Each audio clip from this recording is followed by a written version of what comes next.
Be prepared, my eternal flame, because you didn't chase, you didn't beg, you simply lit a match and walked forward.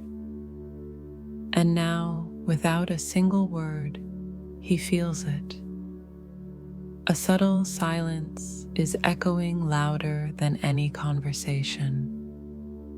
Because when the divine feminine rises, it doesn't demand, it activates. It stirs something in the masculine that no logic can explain.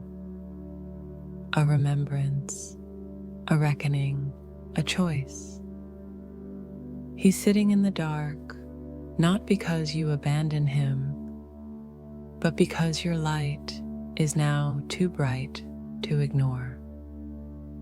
And from that place, he's not just wondering where you went. He's asking himself whether he has the strength to follow. This message is for the one who knows she didn't lose him. She freed him, and in doing so, freed herself. Something shifted the moment you stopped waiting and started glowing. It wasn't loud. It wasn't dramatic. It was the kind of shift only energy understands. And that's why it was so powerful. You didn't say a word. You didn't chase. You simply lit the match inside your soul. You remembered who you are. And from that moment on, everything in the connection began to move.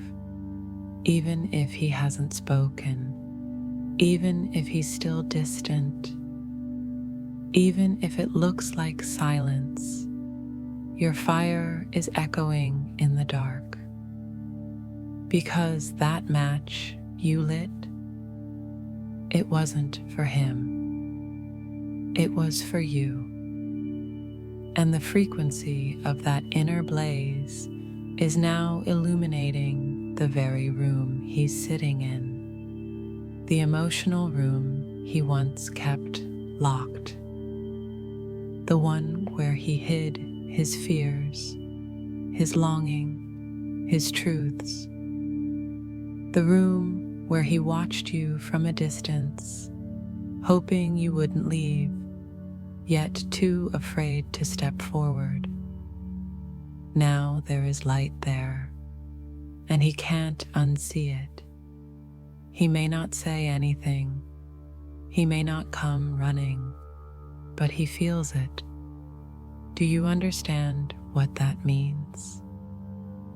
That your glow, even in silence, is rewriting the rules of the energetic contract between you two. You didn't break the bond. You expanded it. You elevated it. You turned the page when he was still staring at the same paragraph, trying to make sense of a story his soul already knows, but his mind still resists. That's what shifted.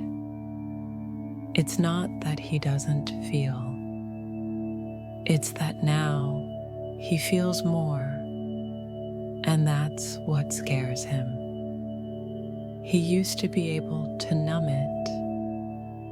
He used to believe he had time, that maybe someday, somehow, it would all sort itself out without him having to change, to choose, to commit. But you changed the equation, and you didn't do it by trying harder. You didn't force a transformation. You simply reclaimed your light, your power, your energy. That changed everything. And now, without saying a word, you've sent a message louder than anything he's heard before. I'm not waiting in the dark anymore. Can you feel how that's vibrating through his being? Can you sense the confusion and awakening he's now sitting with? It's like you became the fire that makes him see the smoke in his own soul, the smoke he's ignored, the signals he's suppressed, the truths he buried under distraction and fear. Now he sees them, now he has to deal with them. And here's the part you need to trust. You didn't do too much. You didn't expect too much.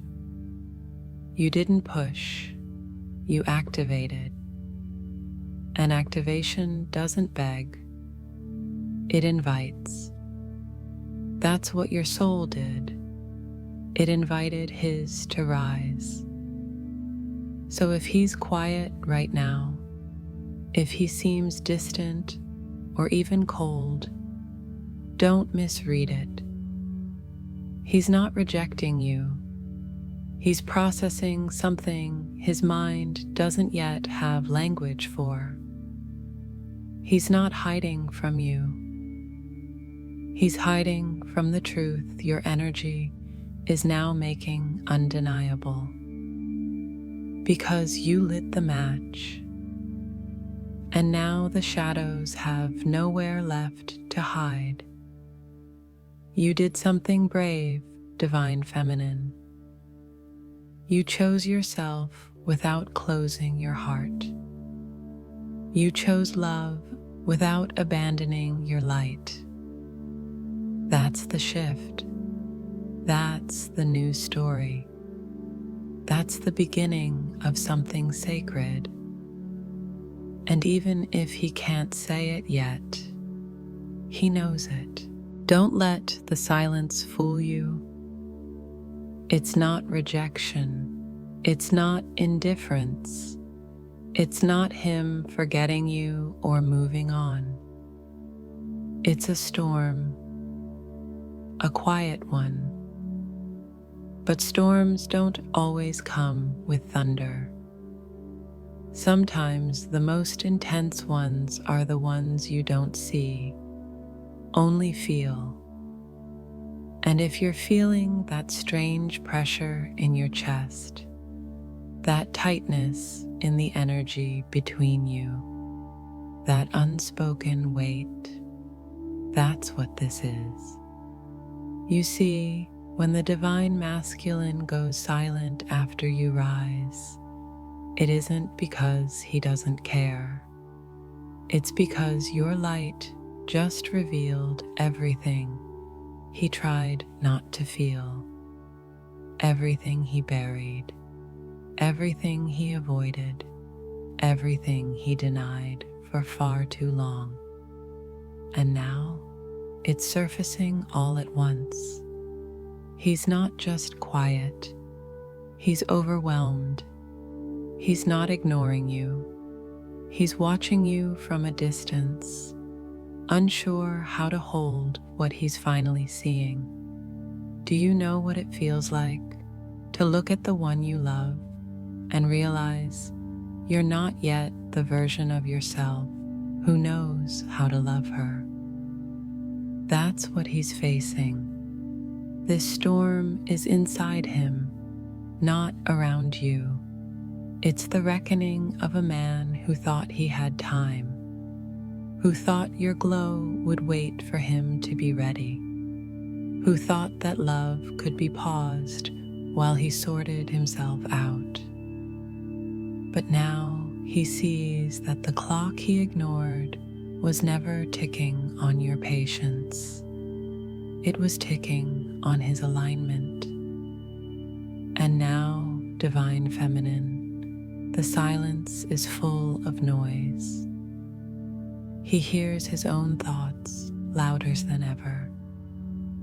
He feels the void he once filled with distraction.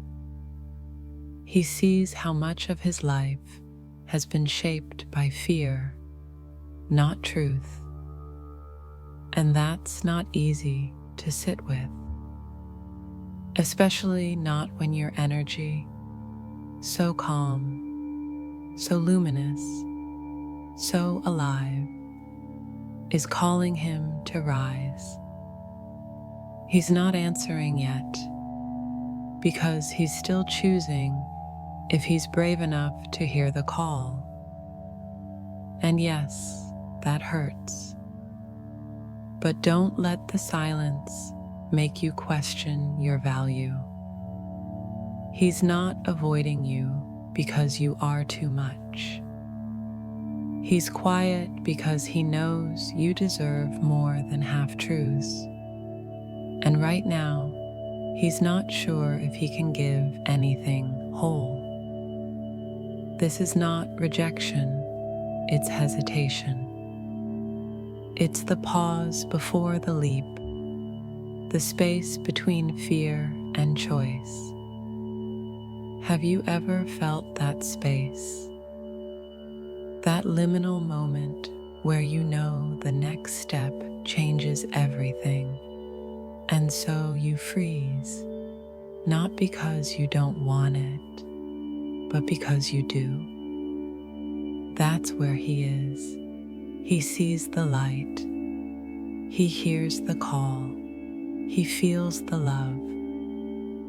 But the part of him that still clings to the old self, the unworthy one, the afraid one, the disconnected one, is louder right now.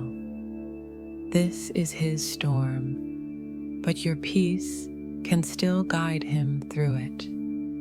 Not by saving him, not by explaining yourself, not by waiting, but by remaining steady in your truth. He doesn't need to be rescued. He needs to remember who he is in your reflection, and that won't happen through words. It happens through your unwavering presence, even in your distance. So if the silence is heavy, breathe. It's not the end. It's the middle. The chaos before the breakthrough. The inhale before the answer. The storm before the return. You are not being left behind. You are being honored with space. Sacred, uncomfortable space, while he decides to meet you as an equal, not a shadow. Trust the silence. It's speaking in a language only the soul can understand. And if you're still, you'll hear it say, "This is not rejection. This is remembering." The real battle is never with you. It's not about what you said or didn't say. It's not about what you did or didn't do. It's not even about this connection. It's about the light, his own light, and your light, reflecting it back so brightly it hurts. You see, divine feminine, while you were learning how to soften into your radiance, he was learning how to hide from his. Not because he didn't want it, but because, deep down, he never believed he could carry it. The divine masculine has been at war with himself for far longer than you've been apart. The truth is, he's been scared of his power.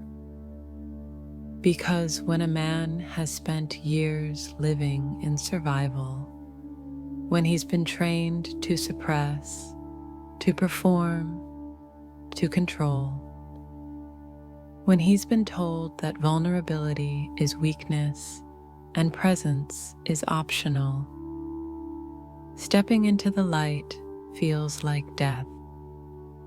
Not death of the body, but death of the mask. Death of the coping self. death of the identity that once kept him safe, admired, distant, contained. You lit the match, and now his shadows have nowhere to hide. He sees what you see, but unlike you, he hasn't yet made peace with what that vision demands. To meet you, he must meet himself. And that is the most terrifying thing he's ever had to do. Not because you are scary, but because your presence exposes everything he's avoided feeling. You don't chase, you don't beg, you don't collapse to be loved. And that alone forces his soul to awaken. But awakening isn't always a beautiful process. For him, it looks like silence. It looks like self-sabotage. It looks like retreating, delaying, overthinking, overworking, anything to avoid the mirror that you hold so gently. Have you noticed how his energy sometimes flickers in and out? How he leans in, then pulls back? That's the evidence of the battle. His higher self is calling, but his wounds are louder. His heart recognizes you, but his ego questions if he's earned you. His soul wants to leap, but his trauma wants to run. And every time he edges closer to the truth, the old stories scream louder. You're not ready. You'll lose yourself. You'll hurt her. You'll fail again. This is the battlefield, and it's not out there. It's within. He's not rejecting your light. He's trying to figure out if he has the strength to rise into it. And here's where the paradox lives.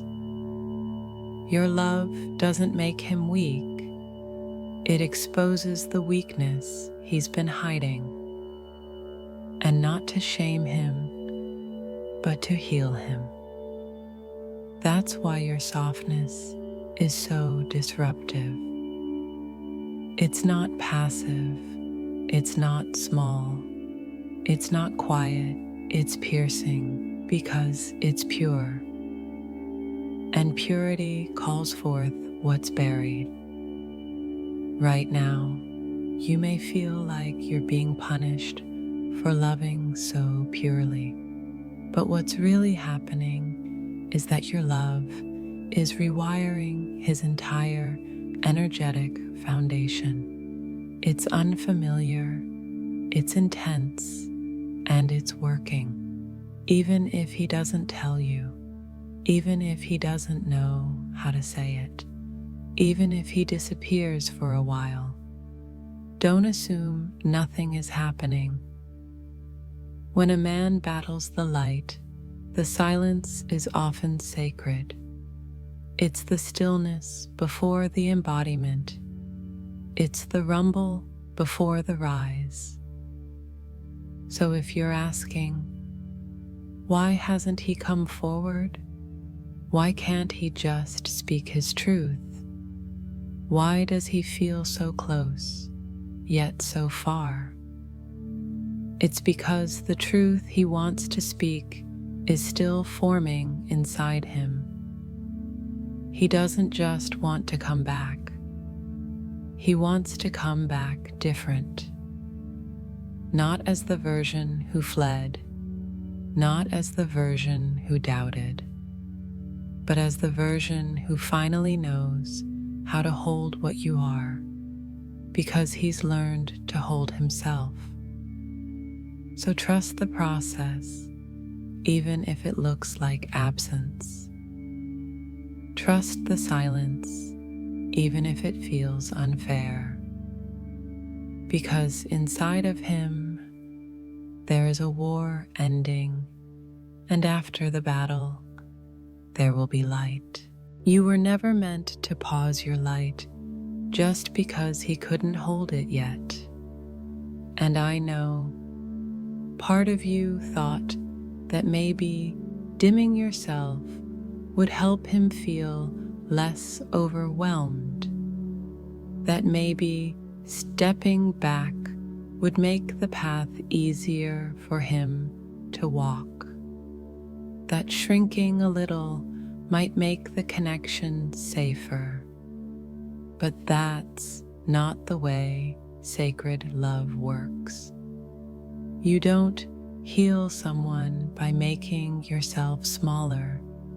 You don't guide them home by turning off your flame. You are the light. You are the invitation. You are the living proof that it's possible to rise without needing to be rescued. And that is what he needs most. Not your waiting, not your worry, not your withdrawal. He needs your consistency, not in proximity but in frequency. Your truth, your radiance, your presence, even in detachment. Because divine feminine, waiting is not the same as holding space. One puts you in lack, the other keeps you in power.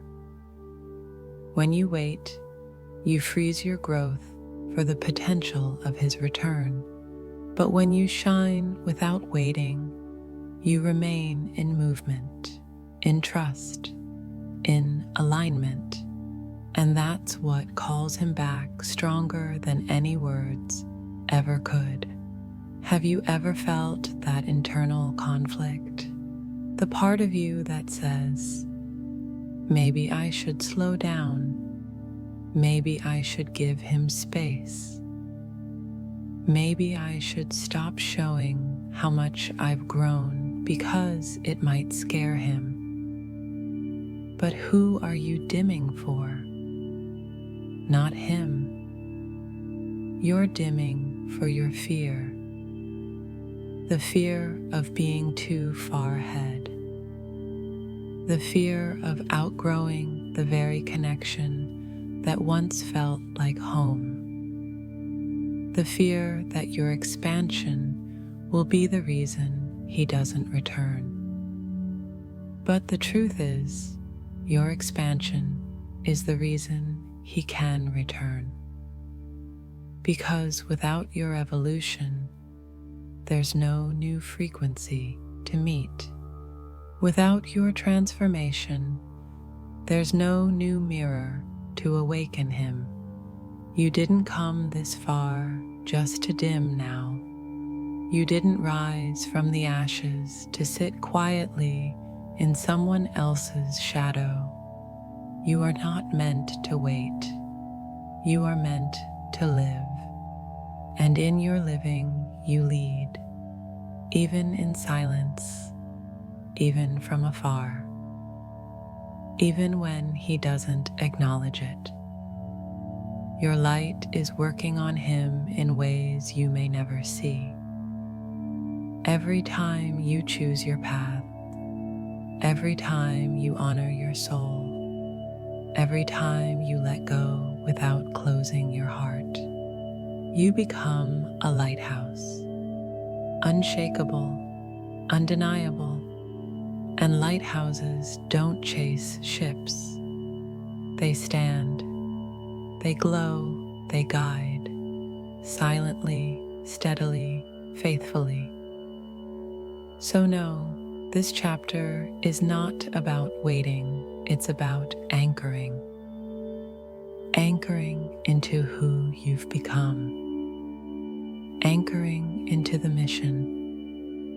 Anchoring into the energy of a love that doesn't depend on time or confirmation. He will feel it. And when he's ready, truly ready, He will come, not to complete you, not to save you, but to meet you as an equal. But until then, shine, not to impress, not to prove, but because it's who you are now. And no soul aligned with you will ever ask you to turn that off. There's something that shifts when the divine feminine truly lets go, not out of resentment, not as a tactic, but from soul alignment. Not all detachment is created equal.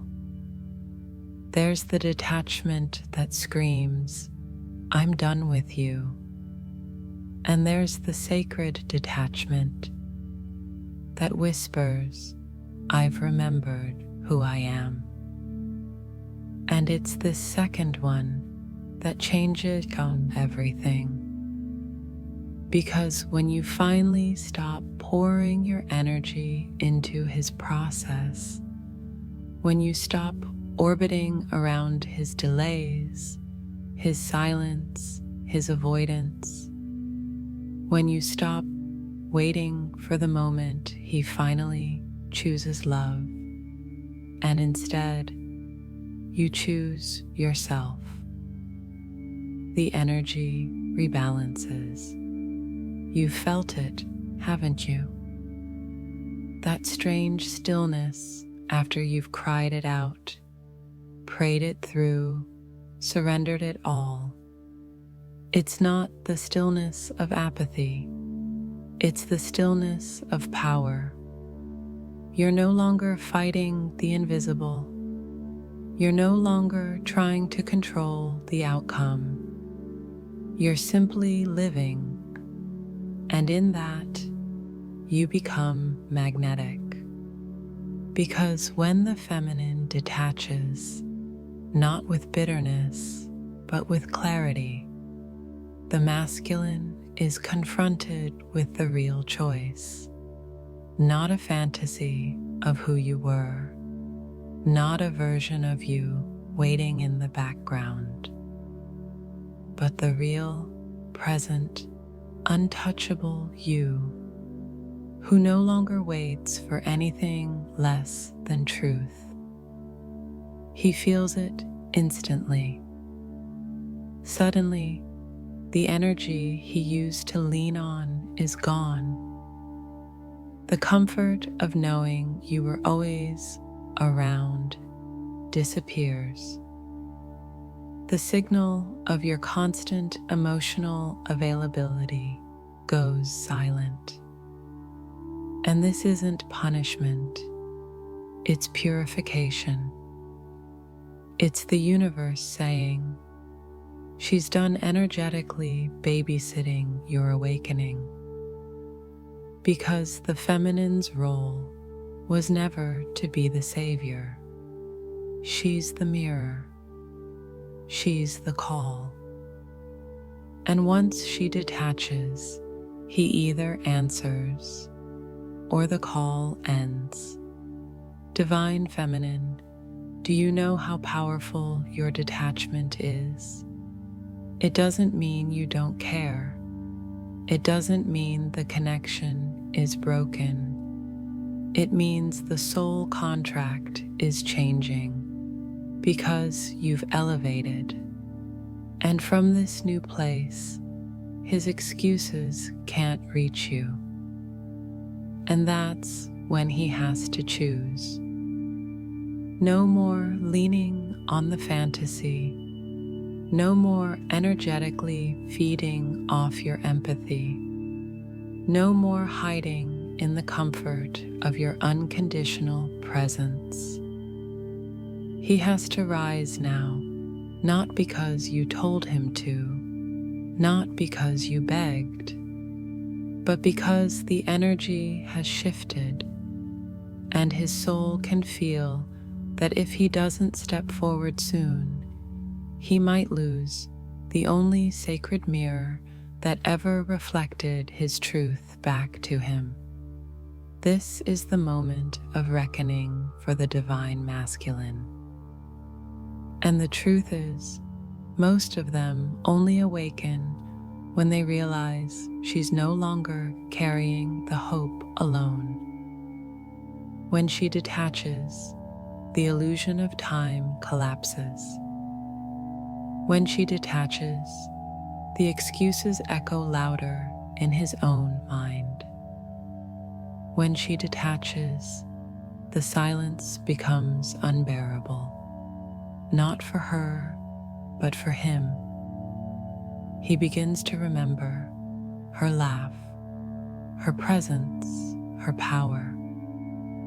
He remembers the way he felt seen in her eyes, and the emptiness of every other connection since.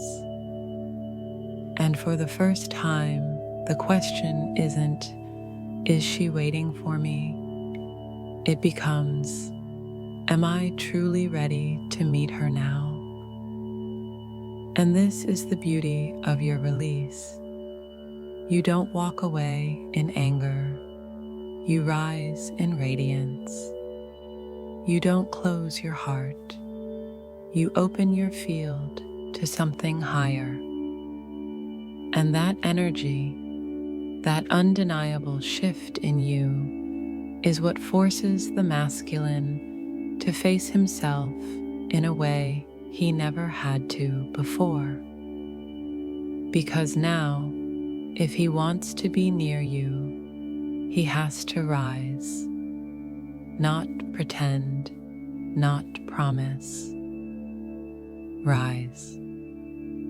And if he does, it will be because he chose love without being chased. Because he finally understood the sacred gift of the feminine's presence. But even if he doesn't, you are already free. Something sacred is approaching. It's not loud, it's not dramatic, it's subtle, like a frequency only your soul can hear. But if you've been paying attention, you've already felt the shift. It began the moment you stopped begging the journey to make sense and started embodying what the journey was trying to awaken in you. There is a recalibration unfolding, not just for you, but for both halves of the union. What's coming next is not a reunion based on longing or suffering. It's not about desperation. It's not about finally getting what your heart craved for so long. What's coming is the kind of divine meeting that only happens when both souls have remembered who they are and returned out to the place where love no longer asks to be earned, but simply received. And for many of you, this portal of reconnection is already open, but it looks different now. It no longer feels like chasing. It doesn't even feel like hoping. It feels like peace, like knowing, like your soul sitting in silence and smiling because it already knows the truth, even if your eyes can't see it yet. Right now, the masculine is experiencing a dismantling, not a punishment, not karma, a soul-deep confrontation with his own avoidance, pride, fear, and desire. He is facing the version of himself that could never fully receive your light. And he's deciding if he's finally ready to rise. It's happening in the quiet moments, when he hears your voice in his mind, when he remembers how your energy made him feel seen, when he feels the absence of your frequency and realizes how deeply it shaped him. The illusion that he had time, gone. The belief that you'd always wait, dissolving. The sense that he could come back without changing, cracked wide open. He's being shown, maybe for the first time, that real love doesn't wait forever. It transforms. And now he has to transform with it or be left behind in the timeline where he never chooses it. But this is not about pressuring him. This is about freeing you. Because the feminine energy is no longer sitting still in grief. She's in motion. She's activating. She's blooming. And as she rises, she creates a gravitational pull that either awakens him or releases him. Many of you are already being approached by other energies. New love, new partnerships, new reflections, not replacements, but confirmations. The universe is gently showing you that your heart is worthy of presence, consistency, devotion. Whether or not the masculine rises is his choice, but your timeline is no longer frozen in waiting. Your radiance has made it clear to spirit. You are ready for overflow. You are no longer the woman who begs for breadcrumbs. You are the woman who magnetizes miracles. And if he returns, it won't be because you manifested him out of need. It'll be because you embodied love so deeply that he remembered he was capable of it too. What's coming next for the union is a divine check-in point. For some, it will mean confirmation, a deep knowing that the energetic bond is reawakening. For others, it will be a redirection, showing you that this journey was never about the other person, but about unlocking your own divinity. And for a few, it will mean arrival, a moment where love finally catches up to the readiness that's been living inside of you for so long. But no matter which timeline you step into, one truth remains. Your light did this. Your healing, your detachment, your surrender, your reclamation of self. You didn't just love him, you became the kind of love that heals others by presence alone. And this is why the universe is preparing a blessing that has your name written in its frequency. So, in the coming days, pay attention to the signs, the numbers, the dreams, the shifts in your body. All of them are messages from your higher self, confirming your preparation was not in vain. Your patience was not wasted. Your love was never unreciprocated. It was seeded, and now it's about to bloom. The masculine is being offered his moment. But you are already walking through the door of your divine timeline. Keep shining, keep rising, keep trusting. The union is not a destination, it's a mirror, and you finally stepped into the reflection that was always meant to find you.